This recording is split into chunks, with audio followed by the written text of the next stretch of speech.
Днес аз те каня да пътешестваме, за да си взаимодействаме с образа на парите, с образа на паричния поток. Може да го наречем същност или енергоинформационна структура. Но така или иначе, това е някакъв символ, някакъв образ. И точно сега заемете удобно положение.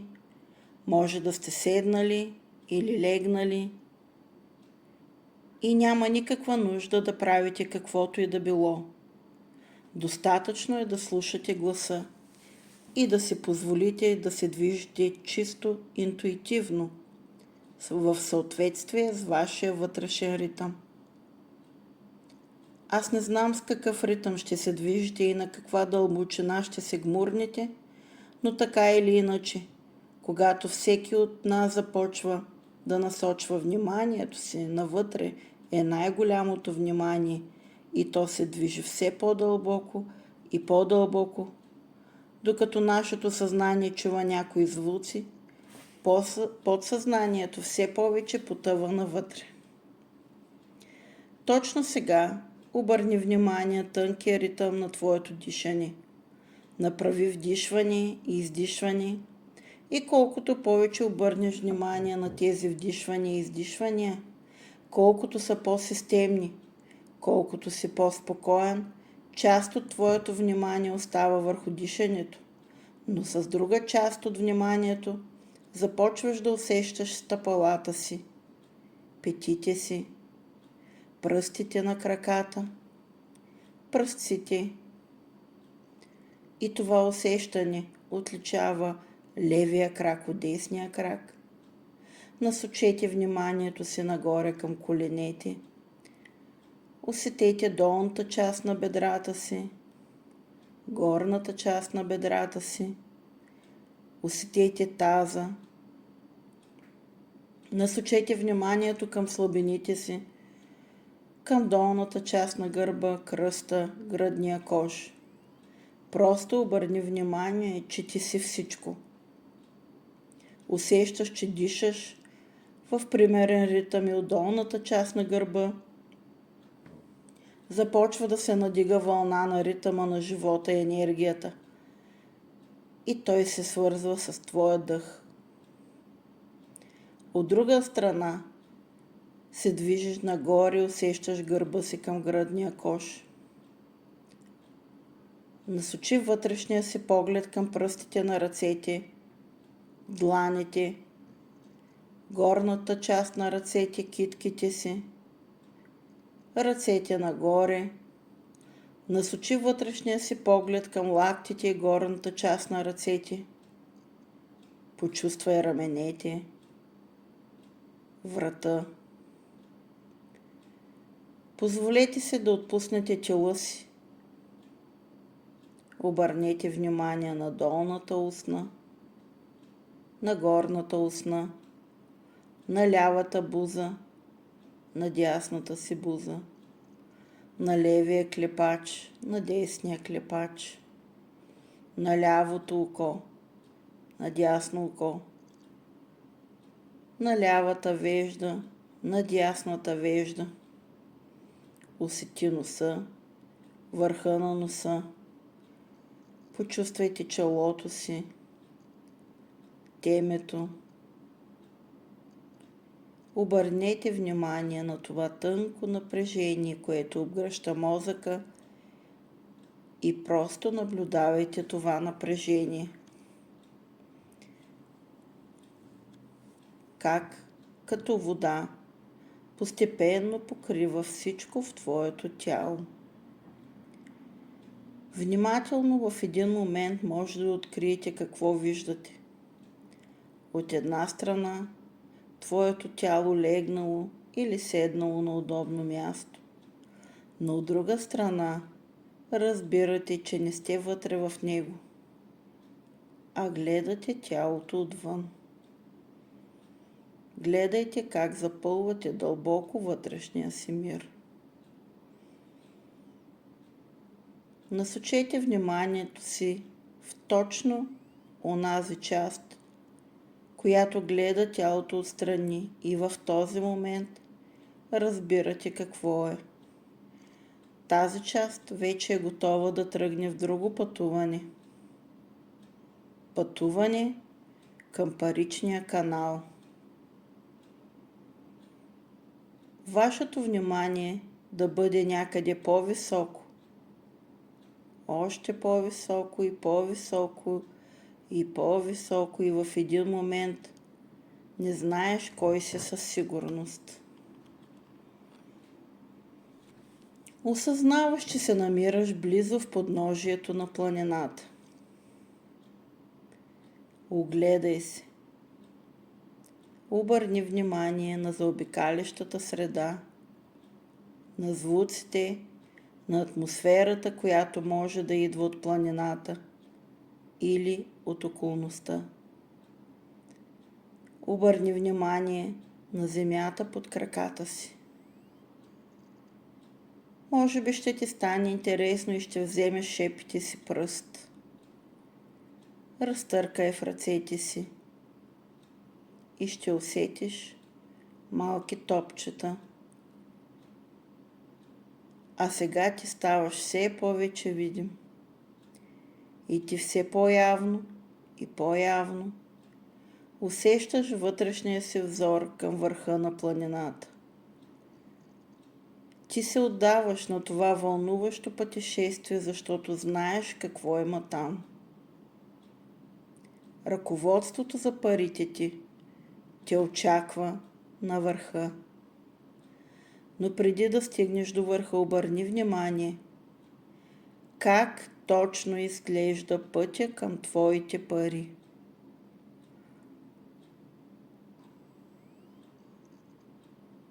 Това е много лесен, прост, чист път. Или трябва да се изкачите нагоре. Може да използвате някои подръчни инструменти, да се подпирате или напротив. Имате достатъчно сила, за да издигнете с лекота, за да се изкачите върха с радост догоре. Обърнете внимание на това. Това директно показва как точно вие постигате или вземате парите си. В един момент се оказвате на върха на тази планина. Огледай се, обърни внимание на пейзажа около теб. И което е най-интересно, обърни внимание на това, че на върха има храм. Това е храмът на парите. Приближаваш към портите му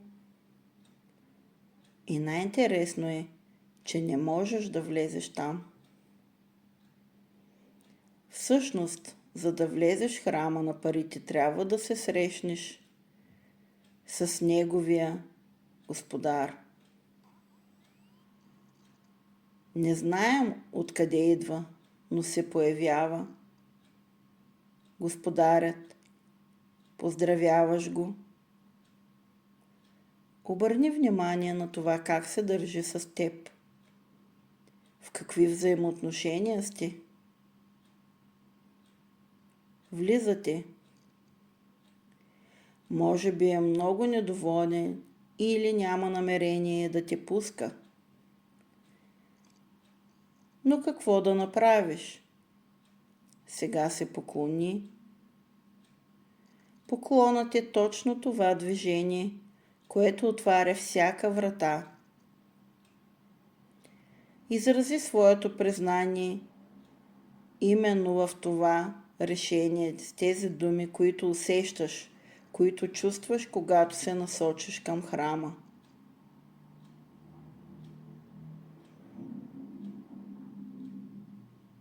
Внимавай какво ще кажеш наистина. В този момент сега наистина си тук, да се разбереш с твоите пари. И е време да го признаеш като факт. И го кажи честно на господарят на храма.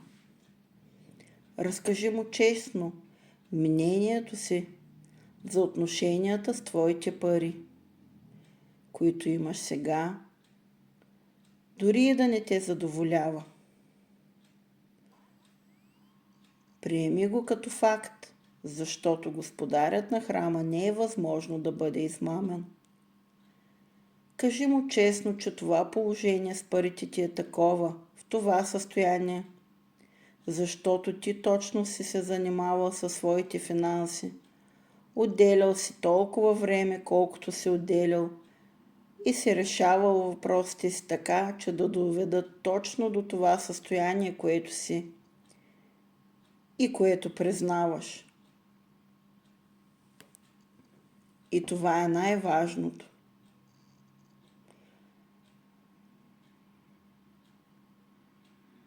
Господарят на храма може да поиска нещо да ти даде. И ти приемаш подаръка, който ще ти позволи да влезеш в храма. И може господарят да очаква нещо от теб. Ще ти напомни, че това е твоето пространство, което означава, че за да ти попита господарят, вероятно го имаш при теб. Може би имаш магическа чанта или джоб, от който да можеш да извадиш точно този ресурс на самата енергия, която трябва да споделиш с господаря на храма. Знак и признание, че наистина си готов да влезеш в храма. По някакъв начин слушаш вътрешния си глас. Изрази интуицията си и прави точно това най-необходимо движение и проявяване на самата енергия, която ще бъде напълно достатъчно, за да ти пусне господаря в храма.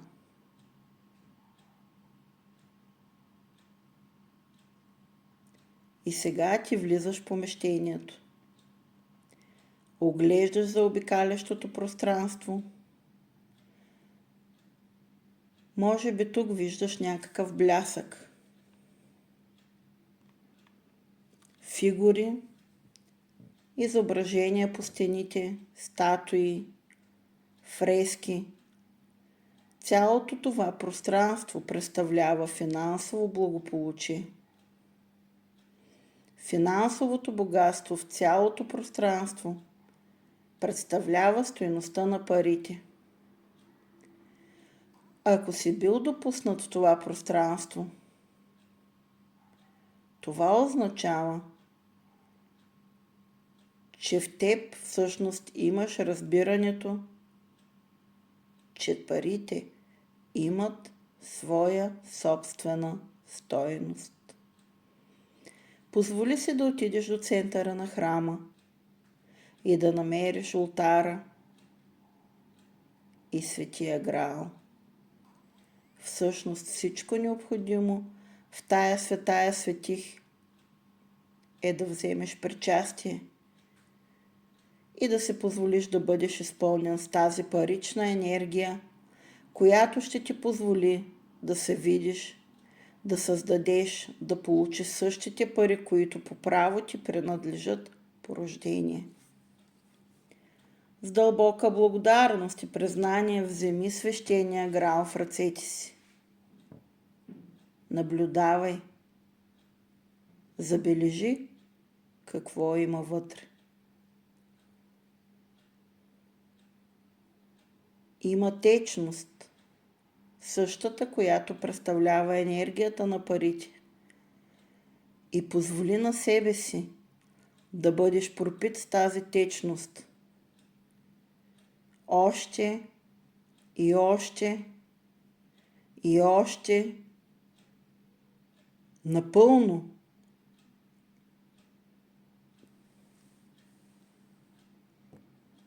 Докато не почувстваш, че тя те е изпълнила от краката до главата. Можеш да пиеш от Граала. Можеш да си позволиш да влееш в себе си точно толкова течност, колкото ти е необходима, така че да се изпълниш тази енергия. Енергията на парите.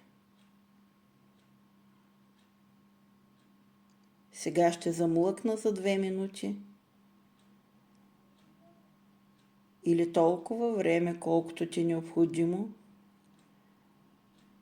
за да се пропиеш във всяка клетка на твоето тяло, на твоето съзнание и подсъзнание от самата енергия, която представлява пари, която олицетворява парите. Представяй си как тази енергия влиза във всяка една клетка и изпълва.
В някакъв момент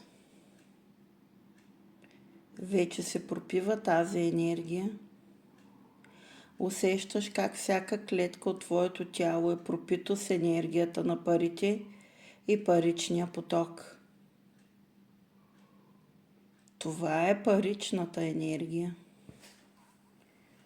Поставяш граала на ултара. Това свято място заради това, че си бил допуснат това пространство, за това, че ти е позволено да се наредиш тази енергия и може би ще ти се струва, че е дошло време да си тръгнеш. Но въпреки всичко, ако обърнеш внимание, някъде там под ултара има магическа кутия.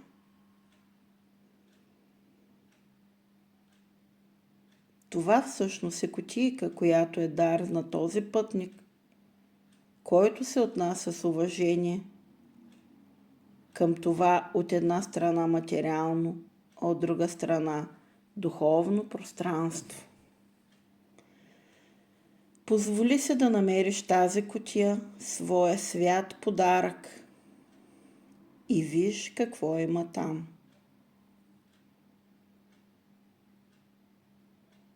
Виж. Какво виждаш? Чувстваш или усещаш? Но знай, че този подарък е предназначен за теб, за да може в материалния свят да се проявяват твоите пари. Този подарък е предназначен за теб, за да може накрая да видиш и да осъзнаеш възможностите, които са на твое разположение. Този подарък е предназначен за теб, за да можеш най-накрая да видиш, да чуеш и да разбереш възможностите, които са на твое разположение. Да разбереш, че освен това да мислиш, да искаш или да сънуваш пари, е необходимо да действаш.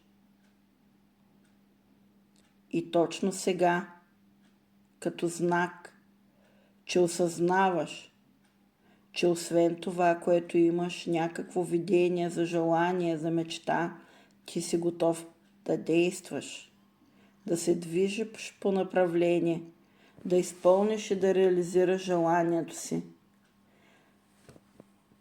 Можеш да проявиш тези желания, ти ще си позволиш да приемеш този дар. И това ще бъде договор. Това ще бъде договор между теб и Вселената, че сте се разбрали, че след като тази медитация приключи, ще предприемеш поне едно действие, което ще позволи парите ти да се появят в материалния свят. И ако си съгласен, то си позволи да приемеш този подарък. Може да го докоснеш, да го разтвориш в себе си. По един или друг начин знаеш какво да правиш, да може този подарък напълно и изцяло да се превърне в истина.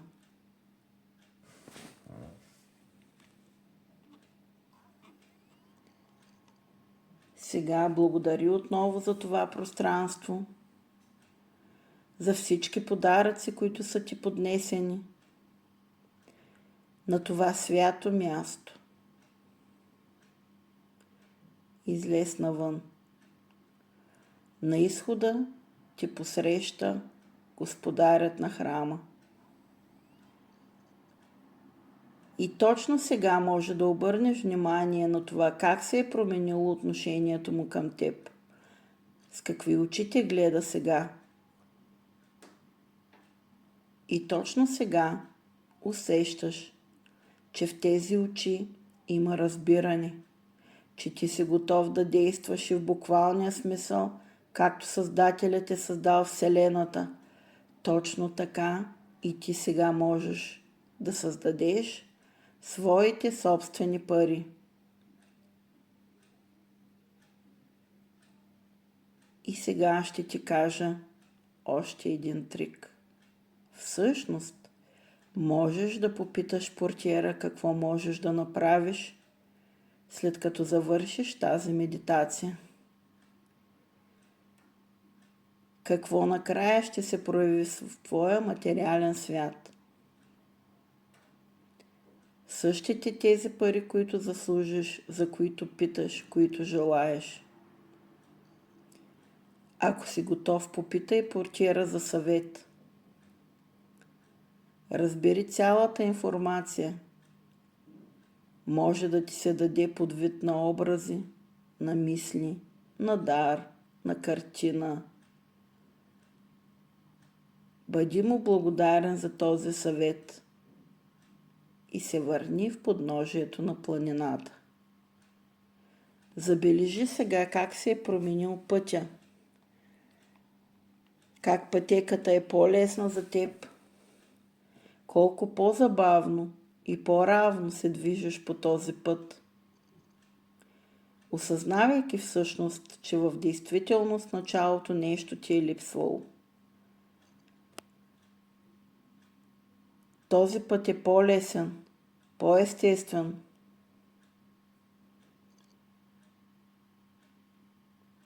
Но сега намери нещо, което вече е вътре в теб. И колкото и прост да изглежда този път,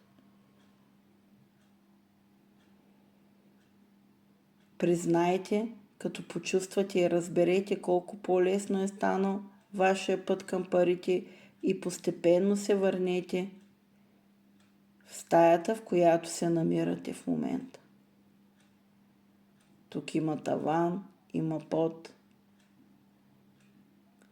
Няма значение къде сме били, какво сме правили.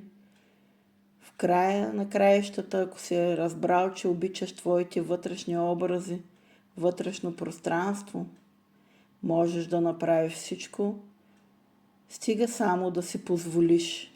И всичко, което е необходимо, е да режисираме нашето внимание към един единствен въпрос, след като завършим тази медитация. Какво конкретно мога да направя, за да позволя да манифестирам буквално в материалния свят по този начин пари и всичко, което заслужавам, което поискам и което желая. И с удобно за тебе темпо върни се тук и сега. Може да отвориш очи, разтегни тялото, три дланите си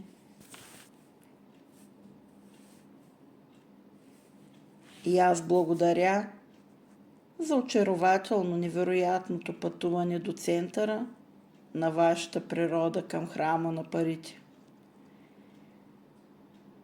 Вътрешното пространство, външното пространство реагира и ако в близко бъдеще крие нова възможност, единственото най-добро нещо, което можеш да направиш, е да си позволиш тази възможност и да се възползваш от това точно в момента. Така ще покажеш на Вселената, че си наистина щастлив и готов за това да се отдадеш на своите собствени пари.